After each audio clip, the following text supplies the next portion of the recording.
வாழ்க வையகம் வாழ்க வையகம் வாழ்க வளமுடன். குரு வாழ்க, குருவே துணை. ஓம் குரு பிரம்மா குரு விஷ்ணு குரு தேவோ மகேஸ்வரக குரு சாக்ஷாத் பரபிரம்மா தஸ்மை ஸ்ரீ குரவே நமக. உலகமெங்கும் உள்ள ஆதவன் தொலைக்காட்சி நேயர்களே, ராசி பல நிகழ்ச்சியினூடாக உங்களை சந்திப்பதில் பெரும் மகிழ்ச்சி அடைகிறேன். இன்றைய நாளில் மன நிம்மதி, மனநிறைவு, மனமகிழ்ச்சி பெருகட்டும். வாழ்க்கை பயணங்களில் உயர்வு கிடைக்கட்டும். லட்சிய பாதைகளில் வெற்றி கிடைக்கட்டும். அதற்கு எல்லாம் வல்ல அந்த இறைவனும் குருவும் துணை நிற்கட்டும். முதல்ல இன்றைய நாளுக்கான பஞ்சாங்க விவரங்களை பார்ப்போம். திருக்கணிதம் அடிப்படையிலான பஞ்சாங்க விவரம். ஸ்ரீ பராபர வருடம் ஆடி மாதம் 8ஆம் நாள் வியாழக்கிழமை, ஆங்கிலத்தில் 23/7/2026. காலையில் 7:04 வரைக்கும் நவமி திதியும் அதற்கு பிறகு தசமி திதியும் காணப்படுது. நாள் முழுவதும் விசாக நட்சத்திரம் காணப்படுது. காலையில் 7:04 வரைக்கும் கௌளவக்கரணமும் அதற்கு பிறகு தைத்துளை கரணமும் காணப்படுது. தைத்துளை கரணம் 8:07 வரைக்கும் காணப்படுது. இரவு 8:07 வரைக்கும் காணப்படுது. அதுக்கு பிறகு கரசி கரணம் காணப்படுது. இன்றைய நாளுக்கான அமிர்தாதி யோகம் பார்த்தீங்கன்னா மாலை 7:52 வரைக்கும் சித்த யோகமும் அதற்கு பிறகு அமிர்த யோகமும் காணப்படுது. இன்றைய நாளுக்கான சூலத்தை பார்த்தோம்னு சொன்னால் தெற்கு திசையில் இருக்குது. அதுக்கான பரிகாரம் தைலமாகும். தெற்கு திசையை நோக்கி தேவையும் அவசியம் இருப்பவர்கள் அந்த பக்கம் போகிறதா இருந்தால் தைலத்தை தானமாக கொடுத்துட்டு போகலாம். தைலங்கிறது வலி நிவாரணி. நம்ம உடல் மூலம் ஒரு வலிக்கு உடலில் பூசக்கூடிய ஏதோ ஒரு விஷயம், வலி நிவாரணத்துக்குரிய ஒரு விஷயத்தை நீங்கள் தானமாக கொடுத்துட்டு போகலாம். போகிற காரியங்கள் உங்களுக்கு சாதகமாகவும் நன்மையாக நடக்கிறதுக்கான வாய்ப்புகள் அதிகமாக இருக்குது. இன்றைய நாளுக்கான நேர விவரங்களை பார்ப்போம். காலையில் 11 மணியிலிருந்து 12 மணி வரைக்கும் நல்ல நேரமும், அதாவது மதியத்தில் 12:15 1:15 வரைக்கும் நல்ல நேரமும் காணப்படுது. மதியம் 1:50 இருந்து 3:24 வரைக்கும் ராகு காலமும், காலையில் 6:03 7:36 வரைக்கும் யமகண்டமும், காலையில் 9:10 10:43 வரைக்கும் குளிகை நேரமும் காணப்படும். இன்றைய நாளில் பார்த்தீங்கன்னு சொன்னால் நாள் முழுவதும் நவமி திதியும் தசமி திதியும். நான் எப்பவும் சொல்கிறது, நவமி தசமி திதியில் எந்த ஒரு காரியத்தையும் செய்யாதீர்கள். நல்ல காரியங்களை செய்யாதீங்கன்னா துவங்காதீர்கள். துவங்கக்கூடாது. நீங்கள் துவங்காமல் செய்துக்கிட்டு போகிற காரியங்களை அப்படியே செய்துட்டு போகலாம். புதிய காரியங்கள், நல்ல காரியங்கள் துவங்காது. அடுத்து இன்றைய நாளுக்கான ராசி பலனை பார்ப்போம். இந்த ராசி பலன் அப்படின்னு சொல்லும்போது ஒவ்வொரு நாளுமே உங்களுக்கு ஒரு சிறிய விளக்கத்தை கொடுத்துக்கிட்டு எப்படி பலன் பார்ப்பது. இங்கே இருக்க பல பேருக்கு பலன் பார்க்க தெரியாது. ஏன் அப்படின்னா, நீங்கள் எல்லாரும் என்ன பண்ணுறீங்க, ஜன்ன நட்சத்திரத்தை தெரிஞ்சு வச்சுருக்கீங்க. இந்த நட்சத்திரம் எப்படி உருவாச்சு? சந்திர பகவான் ஒரு நாளைக்கு ஒரு நட்சத்திரத்தின் மீது பயணம் செய்வார்.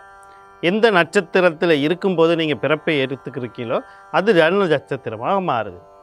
அந்த ஜன்ன நட்சத்திரம் எந்த ராசியினுள்ள இருக்குதோ அது ஜென்ம ராசியாக மாறுது. இங்கே யாரை வைத்து இங்கே நட்சத்திரம் எடுக்கப்படுது அப்படின்னு பார்த்தீங்கன்னா சந்திரனை வச்சு.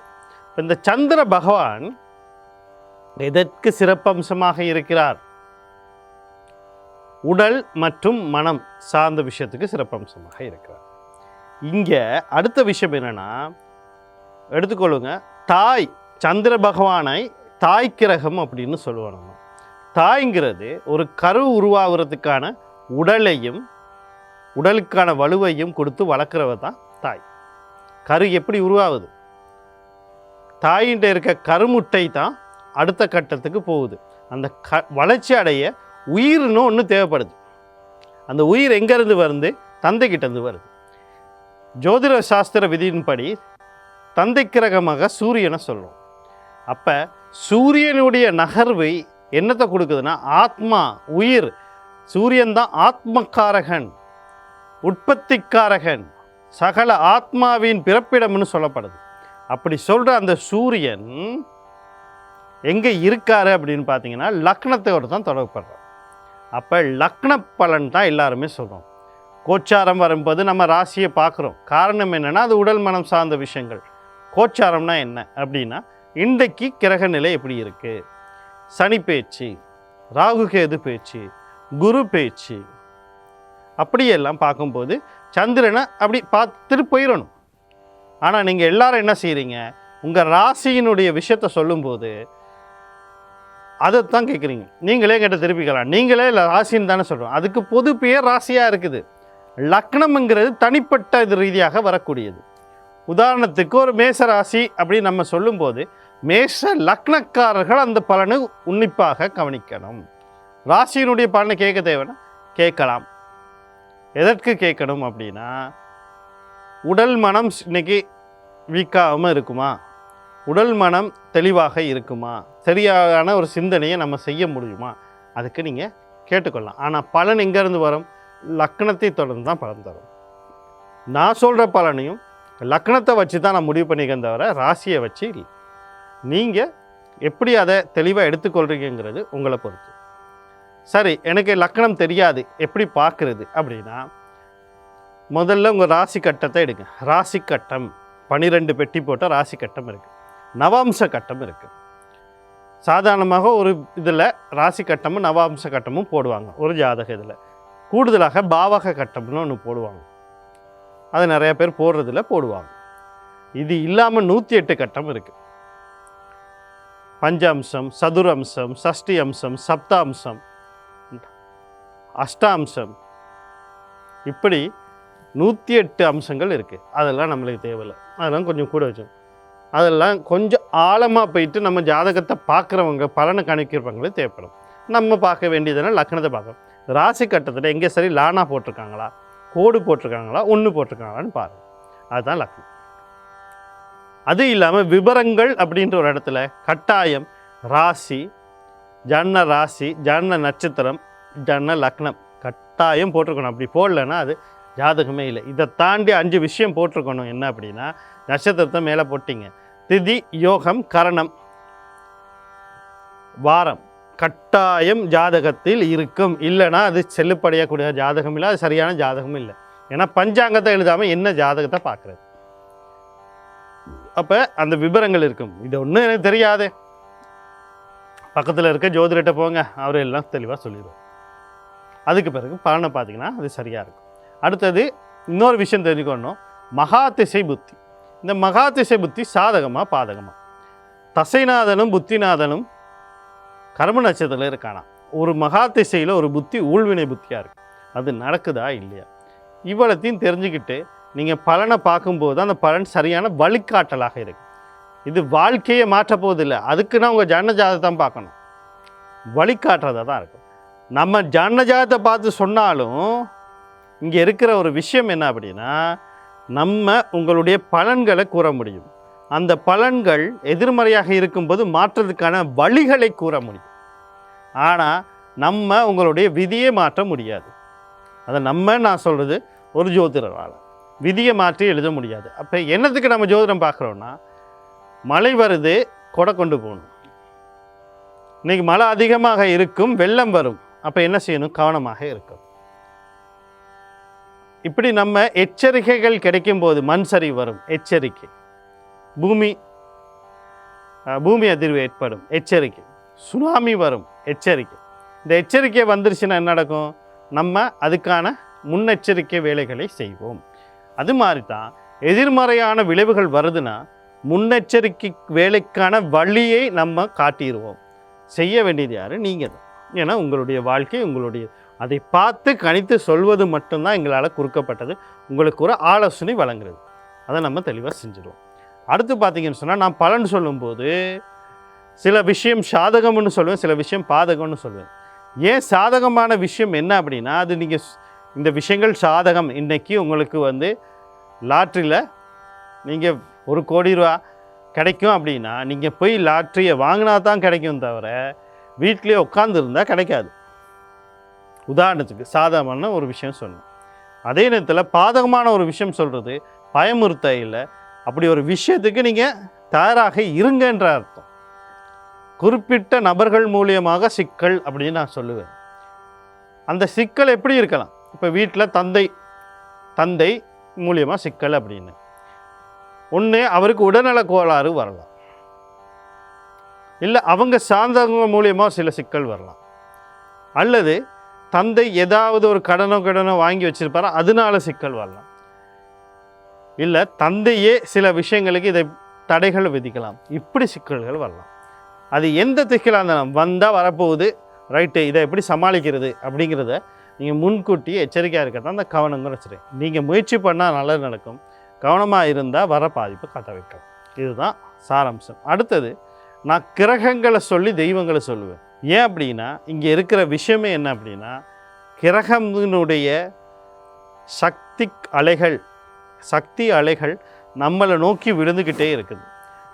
நம்மளுடைய மையப்பகுதியில் இருக்கக்கூடிய அந்த கருமையம் அப்படின்னு சொல்கிற எங்களுடைய பதிவுகள், பாவ பதிவுகளையும் புண்ணிய பதிவுகளையும், கர்மாக்கள், பாவ பதிவும் புண்ணிய பதிவும் சேர்ந்தால் கர்மா, இந்த கர்மா பதிவு செய்திருக்க இடத்துல இந்த கதிர்வீச்சுகள் விழும்போது சில கதிர்வீச்சுகள் இது அந்த பதிவுக்கு ஏற்ற மாதிரி அந்த சக்தியை உள்வாங்கி கொள்ளும். சில கதிர்வீச்சுகளை உள்வாங்கி கொள்ள முடியாத சூழ்நிலை இருக்கும். அதாவது சமநிலை அற்ற நிலையில் அந்த கதிர்வீச்சுகள் விழும். அது எதுக்கு ஏற்ற மாதிரி விழுது? உங்களுடைய பாவ பதிவுகளுக்கு ஏற்ற மாதிரி, கர்ம பதிவுகளுக்கு ஏற்ற மாதிரி. அப்படி அந்த விழுகிற பதிவு சில நேரங்களில் எங்களுக்கு அப்போ தான் தொல்லைகள், சில நேரங்களில் பல நேரங்களில் வாழ்க்கை முறையில் எதிர்மறையாக இருக்கிறதெல்லாம் எங்களுக்கு தொல்லைகளையும் சிக்கல்களையும் உருவாக்கக்கூடியதாக இருக்கும். அப்படி இருக்கக்கூடிய அந்த கதிர்களை நம்ம சமநிலைப்படுத்த தான் அந்த கிரகங்கள் பேர் சொல்கிறோம். அதுக்கு ஒரு அதிதேவதையாக இருக்கக்கூடிய அல்ல அதிதெய்வமாக இருக்கக்கூடிய தெய்வத்தையும் சேர்த்து ஏன் சொல்கிறேன் அப்படின்னா, நீங்கள் கிரகங்களை கும்பிட முடியாட்டியும் நேராக தெய்வத்தை வழிபடும் போது அந்த கிரகத்தின் அருள் இந்த தெய்வத்தின் வழிபாடு மூலியமாக உங்களுக்கு கிடைச்ச சமநிலைப்படுத்தும். இதுகளை தெளிவாக தெரிஞ்சுக்கிட்டிங்கன்னா நான் சொல்கிற பலன் உங்களுக்கு தெளிவாக இருக்கும். முதல்ல மேசராசி அன்பர்களே, இன்றைய நாள் உங்களுக்கு எப்படி இருக்குது அப்படின்னு சொல்லி பார்த்தோம்னா, நீங்கள் கவனம் செலுத்த வேண்டிய விடயங்கள் அப்படின்னு சொல்லும்போது, குடும்ப சொத்து சம்மந்தப்பட்ட எந்த ஒரு முடிவும் எடுத்துடக்கூடாது. முக்கியமாக வாங்கிறது, விற்கிறது, பாகப்பிரிவினை சம்மந்தப்பட்ட எந்த ஒரு முடிவும் எடுக்கக்கூடாது. வாழ்க்கை சார்ந்த எந்த ஒரு முடிவும் எடுக்கக்கூடாது. அடுத்து பார்த்தீங்கன்னு சொன்னால், குழந்தைகள் விஷயத்தில் கவனமாக இருக்கணும். காதல், களியாட்டம், கொண்டாட்டம் சார்ந்த விஷயங்களில் கொஞ்சம் கவனமாக இருக்கணும். அடுத்து உயர்கல்வி சார்ந்த விஷயத்தில் கவனமாக இருக்கணும். தந்தை வழி சொத்துக்கள், தந்தை சம்மந்தப்பட்ட விஷயங்கள், தந்தை வழி உறவினர்கள் சம்மந்தப்பட்ட விஷயங்கள் எல்லாத்தையும் கொஞ்சம் கவனமாக பார்த்துக்கணும். இந்த நாளில் வரக்கூடிய சகல விஷயத்தை நன்மையாக மாற்றிக்கொள்ள நீங்கள் சூரிய பகவான், குலதெய்வம், கண்ணன், யோகாதிபதி வழிபாடு செய்து கொள்ளுங்கள். இன்றைய நாள் உங்களுக்கு இனிமேலாக அமையும். அடுத்து ரிஷபராசி நேயர்களே, இன்றைய நாள் உங்களுக்கு எப்படி இருக்குது அப்படின்னு சொல்லி பார்த்தோம்னா, நீங்கள் கவனம் செலுத்த வேண்டிய விடயங்கள் அப்படின்னு சொல்லும்போது முக்கியமாக தாய் வழி உறவுகள், தாய் சார்ந்த விஷயத்தில் சில நன்மைகள் நடக்கிறதுக்கான வாய்ப்புகள் இருக்குது. சில நன்மைகள் எதிர்பாராத நேரத்தில், எதிர்பாராத விதத்தில் நடக்கிறதுக்கு வாய்ப்பு இருக்குது. தலைக்கு வந்தது தலைப்பாகோட போன சில நன்மைகளும் சில காப்பாற்றப்படக்கூடிய சூழ்நிலைகளையும் ஏற்படுறதுக்கு வாய்ப்பு இருக்குது. வீடு, காணி, வாகனம், சொத்து சம்மந்தப்பட்ட விஷயத்தில் சில நன்மைகள் நடக்கிறதுக்கு வாய்ப்பு இருக்குது. அதாவது வாங்கிறது, விற்கிறது எல்லாம், இல்லைனா சிக்கல்கள் இருந்தால் தீர்றது, அடகு வச்சது திருப்புறது, கணவன் மனைவியிடையே அந்யோன்யங்கள் பெருகுவது, மனக்குழப்பங்கள் தீண்டு மன நிம்மதி அடைவது, கல்வி கற்கிற கல்வியில் கொஞ்சம் ஆர்வம் காட்டுறது அல்லது முன்னேற்றம் அடையிறதுக்கான வாய்ப்புகள் இருக்குது. இந்த வாய்ப்புகளை சரியாக பயன்படுத்தி கொள்ள நீங்கள் பெண் தெய்வம்னு சொல்லக்கூடிய துர்க்கை மாரியம்மன், கருமாரியம்மன், முத்துமாரியம்மன், அம்பாள், குலதெய்வம், கர்ணா, யோகாதிபதி வழிபாடு செய்து கொள்ளுங்கள். இன்றைய நாள் உங்களுக்கு இனிமையாக அமையும். அடுத்து மிதுன ராசி நேயர்களே, இன்றைய நாள் உங்களுக்கு எப்படி இருக்குது அப்படின்னு சொல்லி பார்த்தோம்னா, நீங்கள் கவனம் செலுத்த வேண்டிய விடயங்கள் அப்படின்னு சொல்லும்போது முக்கியமாக உங்களோட முயற்சிகளில் கொஞ்சம் கவனம் தேவை. எந்த ஒரு முயற்சி எடுத்தாலும் சரி, அது திருமண வாழ்க்கை சம்மந்தப்பட்டு இருக்கலாம், திருமணம் சம்மந்தப்பட்டு இருக்கலாம். எந்த ஒரு விஷயம் அவசரப்பட்டு முடிவு எடுத்துடக்கூடாது. அடுத்தது குடும்ப சம்மந்தப்பட்ட விஷயங்களில் முயற்சி எடுக்கும்போது கொஞ்சம் கவனமும் நிதானமாக எடுக்கணும்.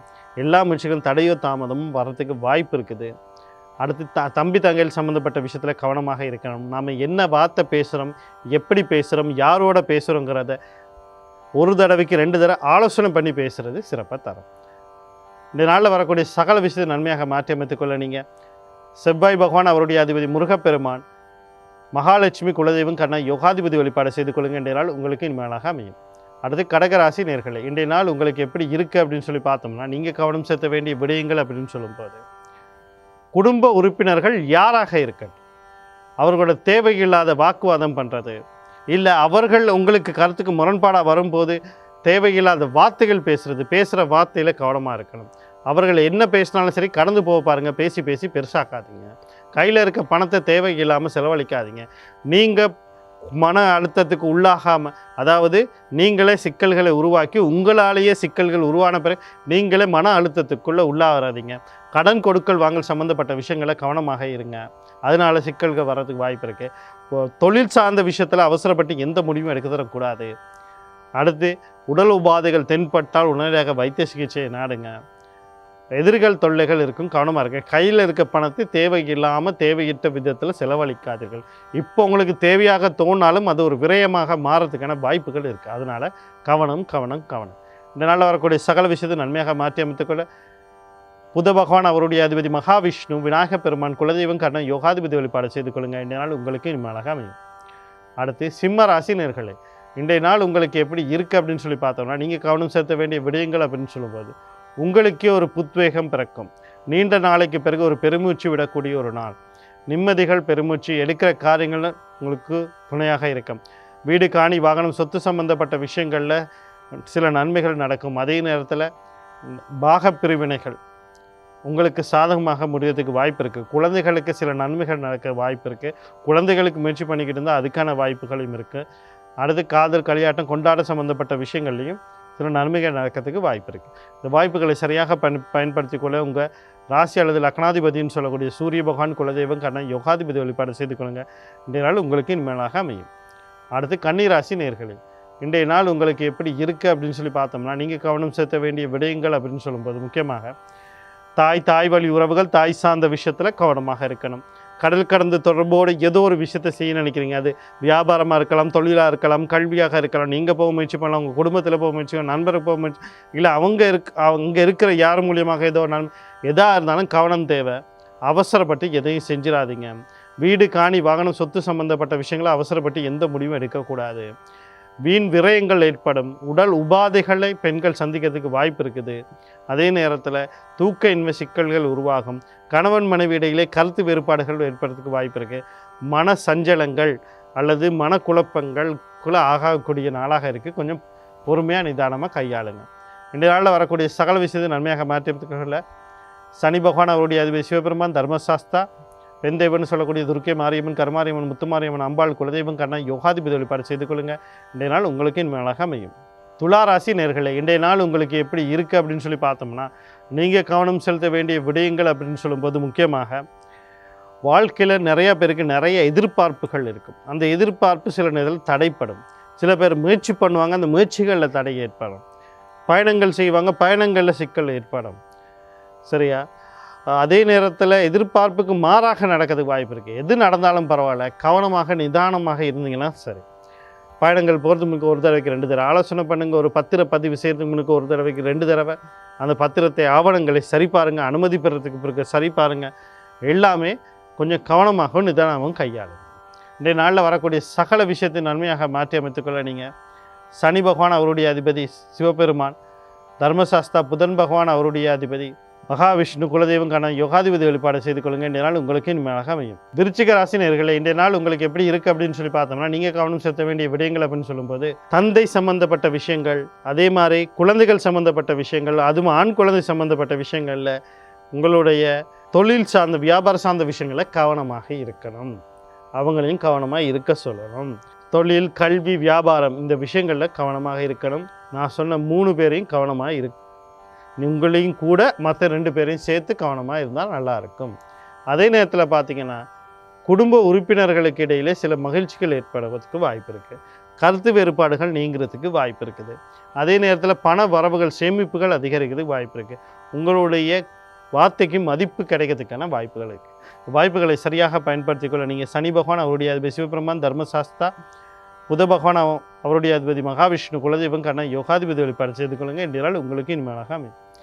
அடுத்து தனுசு ராசி நேயர்களே, இன்றைய நாள் உங்களுக்கு எப்படி இருக்குது அப்படின்னு சொல்லி பார்த்தோம்னா, நீங்கள் கவனம் செலுத்த வேண்டிய விடயங்கள் அப்படின்னு சொல்லும்போது தந்தை வழி உறவுகள், தந்தை சார்ந்த விஷயத்தில் சில நன்மைகள் நடக்கிறதுக்கு வாய்ப்பு இருக்குது. அதே நேரத்தில் உயர்கல்வி எந்த துறையில், எந்த பல்கலைக்கழகத்தில், எந்த கல்லூரியில் உங்களுக்கு கிடைக்கணும்னு நினைக்கிறீங்களோ அதுக்கு கிடைக்கிறதுக்கு வாய்ப்பு இருக்குது. அதே நேரத்தில் வாழ்க்கை சார்ந்து எந்த ஒரு முடிவு எடுக்கிறனாலும் நீங்கள் எடுக்கலாம். ஆனால் உங்களுக்கு குழப்பமாகவும் மன அழுத்தத்துக்குள்ளே வரக்கூடிய திருமண வாழ்க்கை சம்மந்தப்பட்ட விஷயங்கள்லையும் கொஞ்சம் கவனமாக இருக்க நல்லது. பார்த்திங்கன்னா ஆக மொத்தம் எல்லா விஷயங்களும் நீங்கள் கவனமாக இருந்தீங்கன்னா எல்லாமே உங்களுக்கு கவனமாக அமைகிறதுக்கான வாய்ப்புகள் அதிகமாக இருக்குது. இந்த வாய்ப்புகளை சரியாக பயன்படுத்தி கொள்ள நீங்கள் சூரிய பகவான், உங்கள் ராசி அல்லது லக்னாதிபதினு சொல்லக்கூடிய குரு பகவான் அவருடைய அதிபதி, தட்சிணாமூர்த்தி, குலதெய்வம், கர்ணன், யோகாதிபதி வழிபாடு செய்து கொள்ளுங்கள். இன்றைய நாள் உங்களுக்கு இனிமேலாக அமையும். மகர ராசி நேயர்களே, இன்றைய நாள் உங்களுக்கு எப்படி இருக்குது அப்படின்னு சொல்லி பார்த்தோன்னா, நீங்கள் கவனம் செலுத்த வேண்டிய விடயங்கள் அப்படின்னு சொல்லும்போது முக்கியமாக கவனம். நீங்கள் மட்டுமில்லை, உங்கள் வாழ்க்கை துணையும் கவனமாக எல்லா விஷயத்தையும் கையாளுறது சிறப்பாக தரும். கவனத்தை விட்டுட்டிங்கன்னு சொன்னால் சில விபத்துக்கள், தொலைந்து போகிறது, களவு போகிறது, எல்லாம் ஏற்படுறதுக்கு வாய்ப்பு இருக்குது. எதிர்பார்த்தது தடையாகிறதுக்கு வாய்ப்பு இருக்குது. கடல் கடந்து தொடர்போடு ஏதோ ஒரு விஷயம் செய்கிறதா இருந்தாலும் கவனமாக இருங்க. வீண் விரயங்கள் ஏற்படுறதுக்கு வாய்ப்பு இருக்குது. தேவையில்லாமல் பணத்தை செலவழிக்காதீங்க. நீங்கள் செலவுங்கிறது எல்லாம் பண்ணலாம், ஆனால் விரயங்கிறது மாறும்போது அது சிக்கலை உருவாக்கும். பெண்களுக்கு உடல் உபாதைகள் உருவாகிறதுக்கு வாய்ப்பு இருக்குது. தூக்கமின்மை பிரச்சனைகள் உருவாகிறதுக்கு வாய்ப்பு இருக்குது. இன்றைய நாளில் வரக்கூடிய சகல விஷயத்தை நன்மையாக மாற்றி அமைத்துக் கொள்றதுக்கு நீங்கள் மகாலட்சுமி, ஆஞ்சநேயர், சனி பகவான், அவருடைய அதிபதி சிவபெருமான், தர்மசாஸ்திர குலதெய்வம், கண்ணன், யோகாதிபதி வழிபாடு செய்து கொள்ளுங்க. இன்றைய நாள் உங்களுக்கு இனிமேலாக அமையும். அடுத்து கும்பராசி நேயர்களே, இன்றைய நாள் உங்களுக்கு எப்படி இருக்குது அப்படின்னு சொல்லி பார்த்தோம்னா, நீங்கள் கவனம் செலுத்த வேண்டிய விஷயங்கள் அப்படின்னு சொல்லும்போது, திருமண வாழ்க்கை சம்மந்தப்பட்டு எந்த ஒரு முடிவு எடுக்கிறனாலும் தெளிவாக எடுக்கலாம். வரன் தேடுறீங்களா, முடிவு பண்ணிடுங்க. நிச்சயம் பண்ணணும்னு நினைக்கிறீங்களா, நிச்சயம் பண்ணிடுங்க. திருமணம் முடிவு பண்ணணும்னு நினைக்கிறா முடிவு பண்ணுங்க. கணவன் மனைவியிலே அந்நியோன்யங்கள் பெருகக்கூடிய நாளாக இருக்குது. அதாவது அடுத்து பார்த்தீங்கன்னா, குழந்தைகளுக்கு 2வது குழந்தைகள் சம்மந்தப்பட்ட விஷயத்தில் நன்மைகள் நடக்கிறதுக்கு வாய்ப்பு இருக்குது. உங்களோட ஆள் மனசு அபிலாஷைகள் பூர்த்தி ஆகிறதுக்கு வாய்ப்பு இருக்குது. 2வது திருமணத்தை பற்றி யோசிக்கிறனாலும் வாய்ப்பு இருக்குது. அண்ணாக்கா வழியில் நன்மைகள் உருவாகணும் வாய்ப்பு இருக்குது. நீங்கள் உங்கள் கூட இருக்கிறவங்க நண்பராக இருக்கணும், உறவினர்களாக இருக்கட்டும், கூட வேலை செய்கிறவங்களால நன்மைகள் நடக்கிறதுக்கூடிய வாய்ப்பு இருக்குது. வாய்ப்புகளை சரியாக பயன்படுத்திக்கொள்ள மகாலட்சுமி, சனி பகவான், அவருடைய அதிபதி சிவபெருமான், தர்மசாஸ்திர குலதெய்வம், கண்ணன், யோகாதிபதி வழிபாடு செய்து கொள்ளுங்க. இந்த நாள் உங்களுக்கு இனிமையாக அமையும். அடுத்து மீன ராசி நேயர்களே, இன்றைய நாள் உங்களுக்கு எப்படி இருக்குது அப்படின்னு சொல்லி பார்த்தோம்னா, தொழில் வியாபாரம் சார்ந்த விஷயத்தில் கவனமாக இருக்கணும். அடுத்தது கடன் கொடுக்கல் வாங்கல் சம்பந்தப்பட்ட விஷயத்தில் கவனமாக இருக்கணும். உடல் உபாதையை தென்பட்டால் உடனடியாக வைத்தியசாலையை நாடணும்.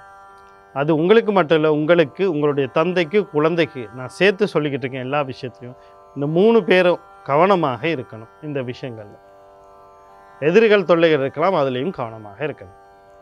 இதனால் வரக்கூடிய சகல விஷயம் நன்மையாக மாற்றி அமைத்துக்கொள்ள நீங்கள் குலதெய்வம், விநாயகப் பெருமான், சனி பகவான், அவருடைய அதிபதி சிவபெருமான், தர்மசாஸ்தா, யோகாதிபதி, கர்ணாதிபதி வழிபாடு செய்து கொள்ளுங்க. இதனால் உங்களுக்கு இனிமையாக அமையும். மீண்டும் நாளை ராசி பலன் நிகழ்ச்சியினூடாக உங்களை சந்திக்கிறேன். நன்றி, வணக்கம், வாழ்க வளமுடன்.